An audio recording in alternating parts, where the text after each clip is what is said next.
Welcome back to Second Breakfast, and today we're going to discuss a work of art that's sort of a curveball. We haven't talked about an album in a while, and this album is unique because it's not out yet, but it is out, and it doesn't have a name, but it does have a name. And it lets me bring something that I have loved forever, but never really talked about on the show. I finally get to bring that to the table, and that is my undying love for Jack White and the White Stripes.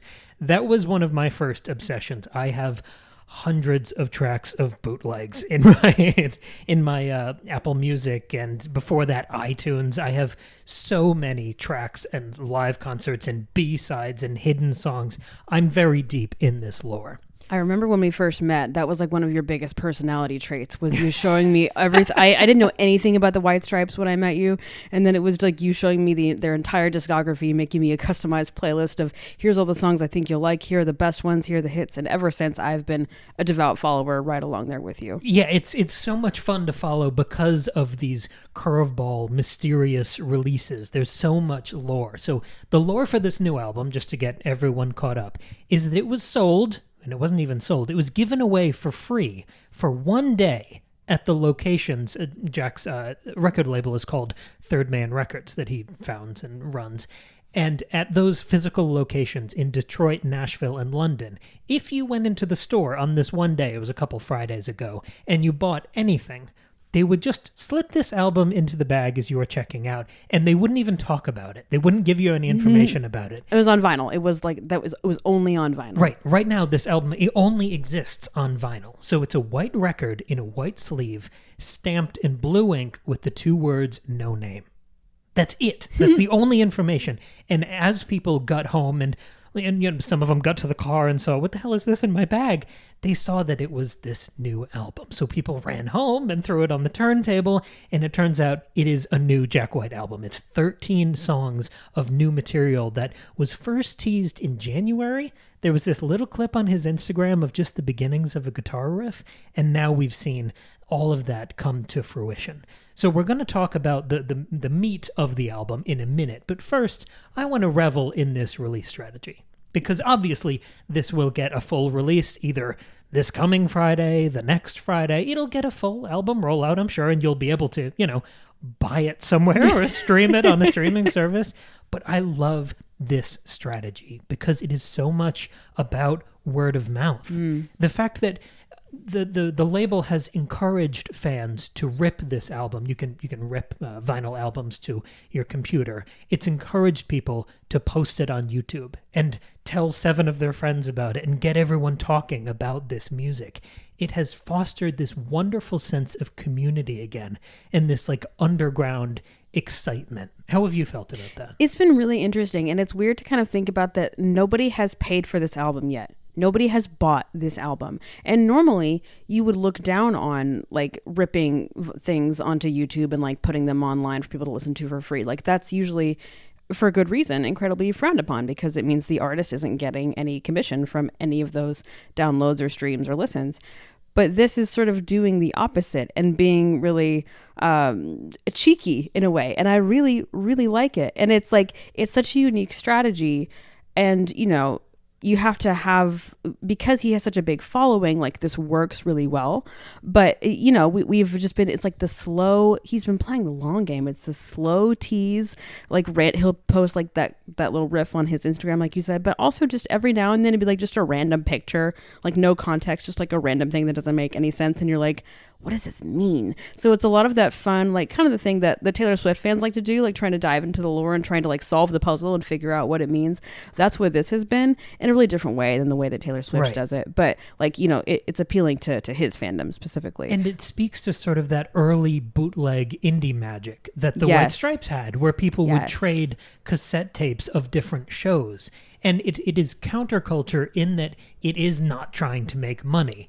Right. In an environment where so many of the biggest artists, and Jack's been huge for a long time, where the biggest artists do everything possible to try to pad their numbers for the first week that the album comes out. Right. You get a free digital album if you buy a ticket to the tour, and that counts against that total. Yes, right. Anything to pad the numbers, you can hit number 1 the first week and stay number 1 for as many weeks as possible. This feels so different than that. Yes. Where you just find it on YouTube. And I am deep in these communities, and everyone I've seen has been so euphoric about this, talking about it. The fact that the songs don't have titles right now, it means that the community is making these little like informal titles. You get to choose based on your favorite lyrics or what you think it's about, and people are referring to it these different ways of, oh, I love track 5 on side A. Right, yeah. And because most of the rips that you find on YouTube are of the whole album, so it's this 42-minute stretch of music,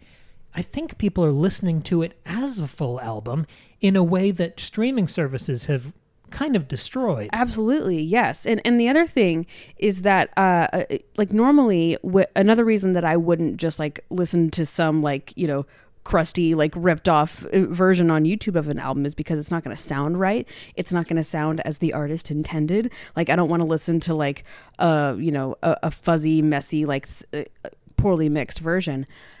But in this case, it in many ways is the way the artist intended. He is intending us to listen to it in these like kind of like half-assed underground ways that don't sound quite right. So it's like every time I've heard it, I've heard better and better versions. Like first it was like people just like, you know, filming on their phone like as the record plays on their turntable, and then it's like ripped straight to vinyl, and then you get an even better version. So you like slowly heard the album in all these different ways. But you still hear that pop and crackle on every version. Right. And because Jack White has always recorded the music with such attention to the equipment and the analog process, to the point of editing some of the tracks with a razor blade, like actually cutting up the tape to edit, his stuff sounds better on vinyl than most of the other artists who do everything digitally. Totally. And then they just record that onto a machine that listens and cuts that to vinyl. Yes. His stuff has always sounded better on vinyl than almost everything else. But because it doesn't have titles, because it's this secret that everyone's excited about and kind of sharing with each other, it gives you a sense of involvement and almost ownership, where right now the album feels like a shared secret. Like right now it feels like ours. Because I found this thing, I went nuts, and I was just barraging you with texts. It was very exciting. When I saw that this was happening on that Friday morning.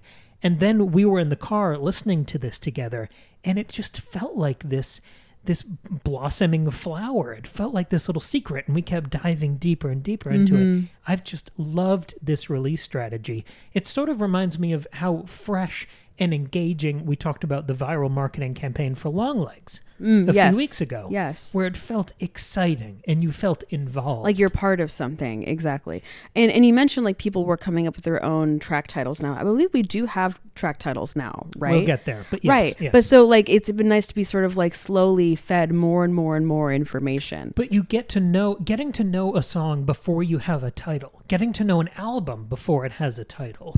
All of that gives you a totally different relationship with the music. Yes. Getting to know it from a rip of a vinyl record on YouTube, listening to it all together, or having to scrub through and be like, oh, I don't really like track 6. I love track 5. I love track 7.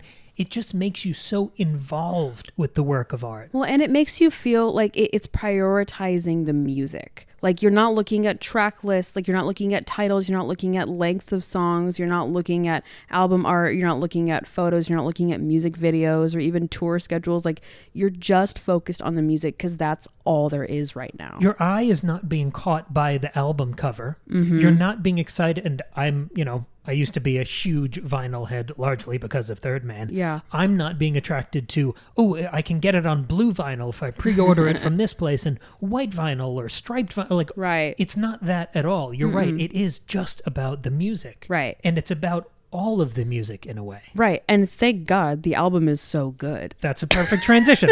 So let's talk about the album. And I think a perfect place to start to talk about the music is the title. Okay. So it's called No Name. Right now. That's all we know. That's all that was on these first versions of the record. And I think that speaks to everything this album is about. Because from the music to the lyrics, I think this is, we never ascribe artist intent, but it's fun to theorize and chat and dig into the weeds here. Right, right. We're not making any sort of statements that we're right about anything. We're just having fun here. I think this album epitomizes his evolving artistic identity in that this is a Jack White album. No one puts this on and thinks, oh, it's a White Stripes album, partially because Meg is so recognizable and the driving force of that band. This is a Jack White album that sounds the most like a White Stripes album of any of his solo stuff. You're totally right. But you can immediately tell this is still a solo project. And I think that's because almost this reversion in genre back to blues rock and that garage sound versus his previous 5 now solo albums, which have all jumped in different and interesting directions. But I was reminded instantly of some very specific White Stripes songs when we were listening to this album.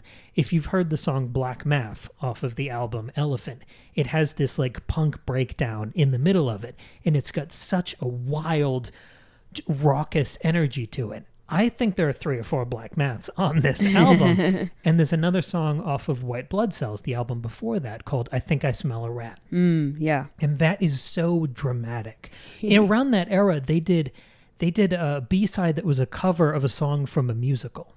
And I think that speaks to the wild spotlight showmanship of that early White Stripes stuff, where Meg's in the back on the drums and there's a big red spotlight on Jack and he's wearing like black or white pants and a red shirt and he's just going nuts. I remember I love watching and reading reviews of old White Stripes stuff. I don't know, it's just like comfort food for me. But I think when people write creatively about music, it helps articulate the sort of indescribable feelings I have listening to a band that I have heard so much of.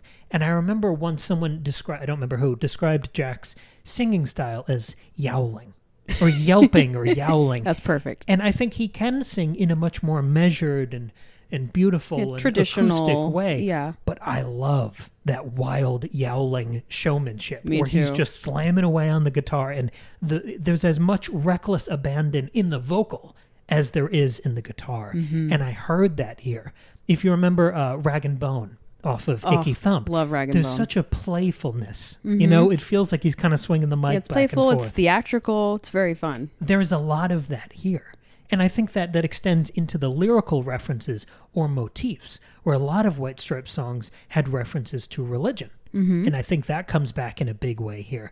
There are many songs throughout the White Stripes discography that have the word girl in the title, or throughout the lyrics. There's that here. I just mentioned I Think I Smell a Rat. The Rats come back here, where there's a song that when we now have the official title, it has the word rats in it. Oh, cool. But it's also got this slamming riff talking about rats. And, of course, blues.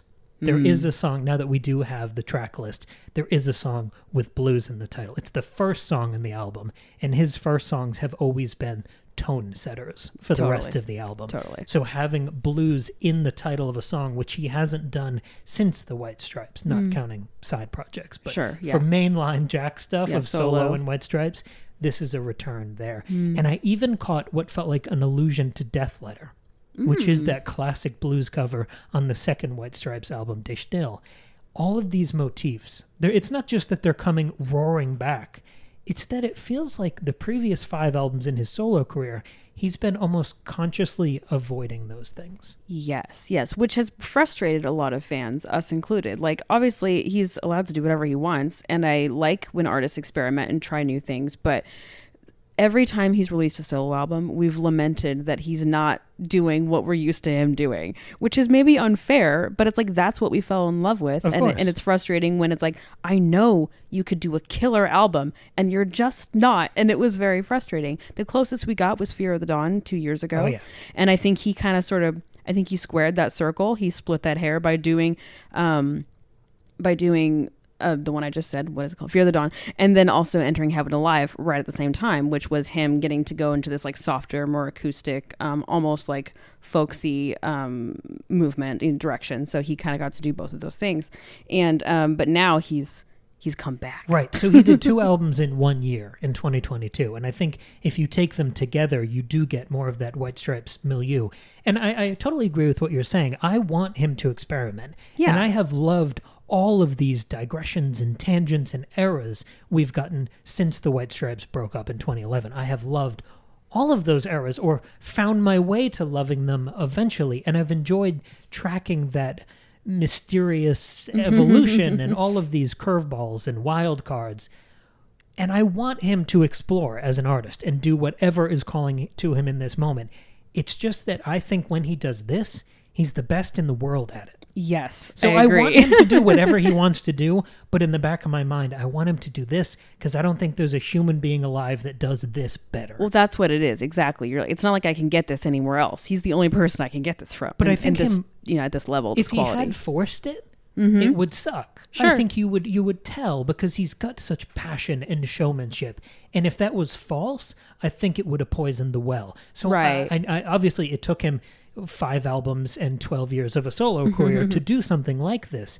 And I don't lament that time. I just love what he did here. So let's talk about the album musically a little bit because I loved those Fear the Dawn comparisons. So many of these songs remind me of White Stripes stuff in that they just cut in with the riffs. There's that like no bullshit guitar music. Let me show you what I got in the jumping first right in. second. Yes. But with that Jack White flair. So if you had just heard the White Stripes albums and then you imagined, okay, what if this album broke up? If this band broke up, what would a solo album from Jack look like? If you had to remove the Meg part, those grinding, heavy, amazing kind of bass drum, it feels like she's stomping on your heart with so many of those drum lines. If you remove that, what are you left with? If you take her out of the pie chart and you just expand Jack's part to center stage, and what would that album sound like? This is what that album would sound like. You have those soaring guitar cutaways where he just wails off into a solo, and you can see the face of God. He's got those pounding riffs at the beginning of most of these songs, and the vocal is that unhinged, impassioned, you don't know what. It's hard to describe, but it's so exciting and confident. It's got this, someone online called it like a televangelist kind of energy to it. Yes. But just that spotlight vocal. And this is such a departure from what he's been doing in his solo career. The first 2 albums, Blunderbuss and Lazaretto, he was in more of a band leader role, where instead of being in a 2-piece band for 10 years with the White Stripes, or more than that even, now he's with 6 or 7 people. Right, or he has 2 touring bands that he rotates throughout the night. He's part of an ensemble. Or he's in his Nashville era. So you've got some strong country or folk influence with the steel guitar and all these different sounds that very much... A lot of fiddle. it just distinguishes the sound from anything in that grimy Detroit rock White Stripes sound. Right. And then you go into his 3rd solo album, Boarding House Reach, and that leans so hard into this electronic, strange off-the-wall sound and era. Then you come back to this computer riot of Fear of the Dawn, and then Entering Heaven Alive is this acoustic tangent. Like you can track an evolving artistic identity from the White Stripes through all of those albums, but they do all feel like new eras. They feel like evolutions. Right. It does feel like a journey you can track. You kind of see him moving further and further away from his roots, going into more experimental things, going into these different genres, and then circling back around. But somehow this album, which we're going to call No Name until we have a name. That's all we got. It doesn't sound like a White Stripes imitation. No, and it doesn't. I think, like his guitar tone sounds like him in the White Stripes more than it has in a long time. Yes. But the other the other one element of the White Stripes is Meg. And I don't think either of the drummers on this project, who I believe are Daru Jones, who's been on all of his solo albums thus far, and Patrick Keeler, who's in one of his other bands, the Raconteurs, neither of them are doing an impression of Meg at all. No. It's fresh, it's familiar. There's a lot more energy and complexity than Meg would provide. And if you've ever met me in real life, you know Meg White's probably my favorite musician of all time. So that is not a knock at all. And I think she's the secret sauce. She's the magic of the White Stripes. Yeah. But these guys are doing their own things here. This is not a pastiche. No Name feels like it feels even more contemplative and evolutionary than if he had just called this Jack White. Yeah. It has the retrospective feel of a self-titled album while still feeling like a step forward. This is not a White Stripes album. This is not a Jack White redefining himself solo album. What does it look like when I'm on my own? What do I have left? Like the first few solo albums did. This is just him sliding an unnamed record across the table and saying, here, this is what I made. Yeah. It builds on that promise, the hints of the Fear of the Dawn era. We saw him on that tour. And as an aficionado, as an obsessive who's heard every White Stripes bootleg known to man, and most of the ones from his solo career, never mind all the side... I mean, I can't even. It's crazy. It's crazy what my music library looks like for this guy. It's so funny.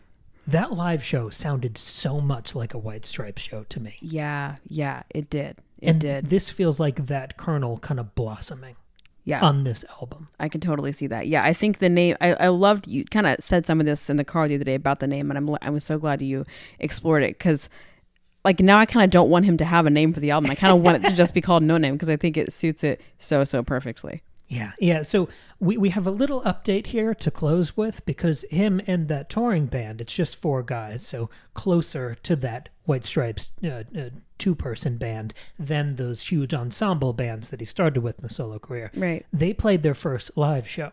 So they've scheduled a couple, what seems to be a tour coming together, and this was a benefit show. So I wouldn't say this is the same set list or even as long as that full touring show will be. Right. This is more just like a little preamble sort of thing. But it is the first one. And I think that gives it a special sort of energy. So after we'll talk about the track list in a second that they played, but after that, at the end of the show, Jack says, hey, we have a little surprise for you at the merch stand. And they sell a couple copies of this new album on vinyl.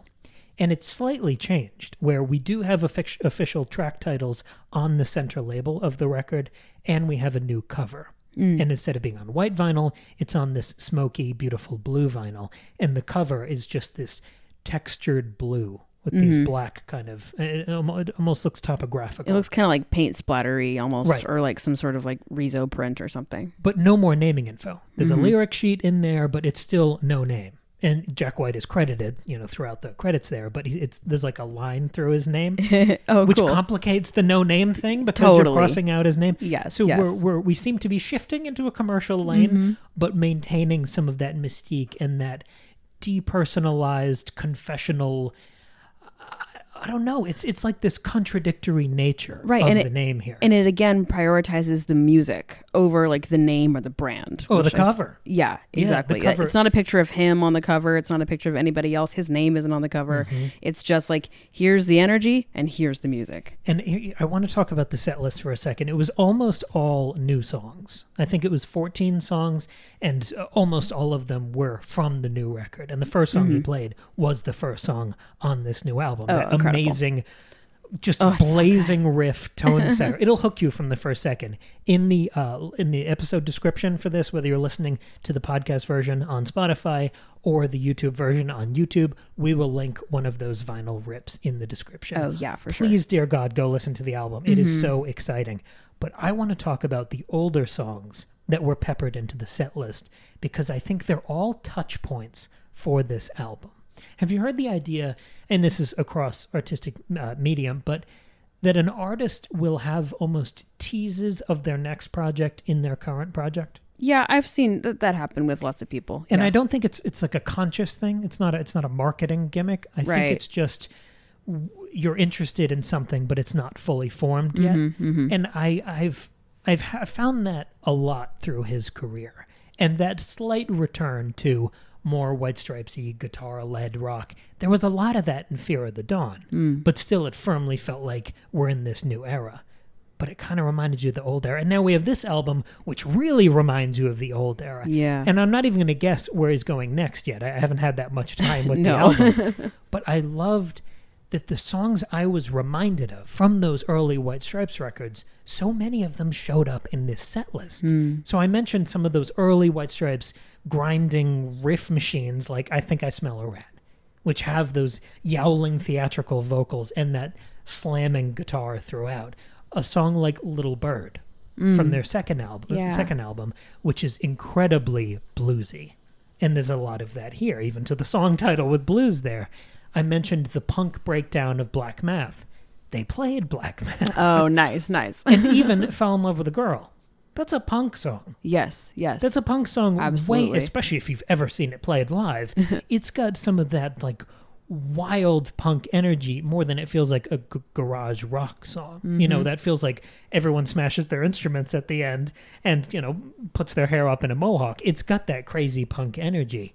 But even after those older songs, he played some of the more recent tracks, which have had those glimmers of old Jack in them. Oh, like some of his recent solo stuff, Yes. like, but not from this album. Right. Okay. A song from Boarding House Reach, which is his third solo album, which feels like the greatest departure we've like ever gotten. That album almost stands alone in his entire discography. There's one song in there called Why Walk a Dog. Yeah. And that one feels like him at the center of the stage singing. And with these cutaways of these kind of soaring, weird guitar moments, it feels like a deconstruction of him. And then you just play the parts individually instead of getting the alchemy of all of them roiling together. Cool. He played that one. And he played some of the guitar showcases that we have loved, the things you and I have really gravitated towards throughout his solo career up to this point, like Lazaretto. Yeah. Lazaretto is a lead with the riff, straightforward, great rock song. Highball Stepper was the preview for his second album. And when we heard that teaser, we're like, oh shit, he's going back to White Stripes stuff. That was like groundbreaking, but it wasn't even going back. It was like White Stripes, but, Yes, different. yes. Yeah. I shouldn't have said that. It was really exciting. And that's a no lyrics song, purely instrumental. So it's, again, all about the music, but Yes. also that guitar first sensibility. It's not just the tone, it's the prominence in the mix. Right. It's the reliance on the riffs. And he's been such a riff machine for decades now. The really fun thing that I want to sort of end with, this is the curveball. Of course, the quintessential White Stripes song at this point, I would say, for the elements I love of that band, is Ball and Biscuit. Totally. Where you've got the bluesiness in the in-between, and you've got those tear-away, unbelievable guitar solos. Right. And there's also like the playfulness and the theatricality with the way he's singing and delivering the lyrics. Yeah, it's got this like cabaret energy to it. They ended with Ball and Biscuit. Nice. And did not play Seven Nation Army. Wow. Because that's like, if you don't know, Jack always, like I think almost always, will end with Seven Nation Army because it's like the like crowd pleaser. It's the number one, you know. Like it's the how most, can you not? It's the most well-known song of the 21st century. Like when like it's so predictable, but also like you're never gonna be mad if you're seeing Jack live and he plays Seven Nation Army. It's a beautiful feeling. Between him solo and him in the Raconteurs, I've seen him live, I don't know, 4 times now. And every time he plays Seven Nation Army, it brings the fucking house down. Of course it does. How could it not? The last time we saw him at the Moody Center in Austin, when he played it at the end, he's got it stretched out into this 7-minute monstrosity. He knows how to make it awesome. And this is a new venue. This is a like top of the line. It was like brand new at the time. Beautiful modern venue that's like built like a brick shit house. You could feel it shaking. Yeah, right. The energy was unbelievable. Like I still get goosebumps. I have the recording because there's a website called Nugs, and they uploaded the audio of every concert on that tour to this website, so you could get like a full rip of the show you went to go see. Yeah. And there was such unbelievable energy to that song. To not play that is so interesting. Yeah. Because that is the ultimate crowd pleaser, but it's not the ultimate White Stripes song. Right. Well, and also because I think that Seven Nation Army is so tied to him. I mean, it's tied to the White Stripes, but it's really tied to him and like his identity and his brand. So again, if he's trying to kind of strip that away and just focus on the music, I think that's a really good call to not play it at this show. I think it's also interesting that everyone who goes to a Jack White song in the 2020s, they want him to end with Seven Nation Army. Yeah, right, because of the nostalgia and all that. But for the like deep fans, Seven Nation Army, it's a great song. It's a fantastic song. Of course. But it is so well known that it's not one I really reach for or play that much. Right. Like I wouldn't be disappointed if he didn't play it. Obviously, if he plays it, I'm going to be stoked and it's going to be fun. But I'm not like, I really hope he plays Seven Nation Army. That's not top of mind. But the idea of him doing Ball and Biscuit. Yeah, I would lose my mind. Right, that's what I'm saying. He did play it at his last tour, right? I think so. Yeah, yes, I'm pretty sure he did. So it does. Yeah. It speaks to that interesting focus, because that fourth White Stripes album, Elephant, which Seven Nation Army was on, that catapulted him and them into a whole other stratosphere of success, of popularity. but it's that earlier, grimier stuff, which is risky and a blues album recorded in their living room, and it has all of that funky, thrashy, punky nonconformity. I think that era and that perspective is found more on No Name, which is this like distinctly anti-commercial perspective. Yes. By putting it out for free exactly on vinyl and telling people to rip it to encouraging YouTube. Yeah, exactly. No, I mean, I remember I said to you when we were first listening to it, I said, if you told me that these were just undiscovered White Stripes B-sides or something, I would have said, oh, how cool. Like, I would have totally believed you. Like, not from like any of his latest albums, like, or the later White Stripes albums. Like, I mean, from like early stuff. Like, that's what it felt like to me. You can hear it in his voice too, because he's been a smoker for a long time, and there are some of the White Stripes songs that he doesn't. He kind of has to down tune them a little bit now, which happens to a lot of people throughout their career, especially singers. But he was singing in that kind of higher tone. And there are songs like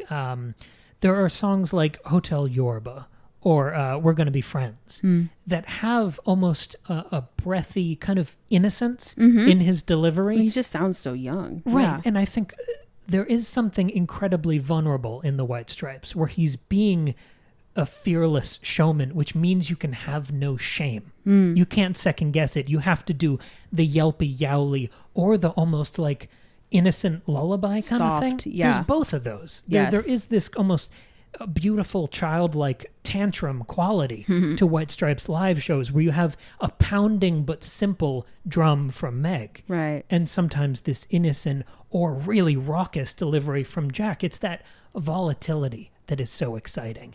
And that's what I felt on this album. It was that early White Stripes stuff. So yeah. I continue to be blown away by No Name.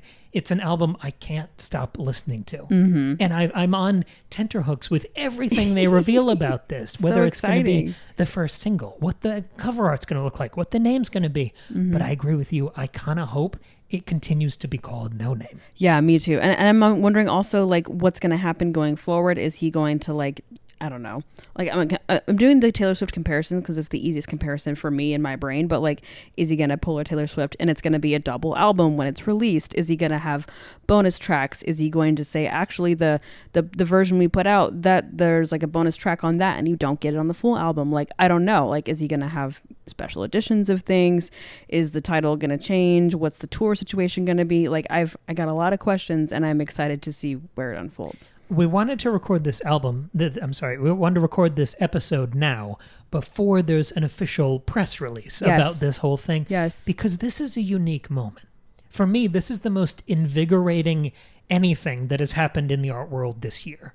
Because it is so unexpected and electric and fresh. This whole release strategy. Because even if this does get a name, and now that it has official track titles, I have my own version in my head. Right. And 20 years from now, I'll still be listening to this album. If I'm still alive, I will still be talking about Jack White. I'm going to call this No Name. And I'm going to think of those vinyl rips. I'm going to think of seeing the No Name stamp and trying to track that through social media and texting you and listening to it in the car.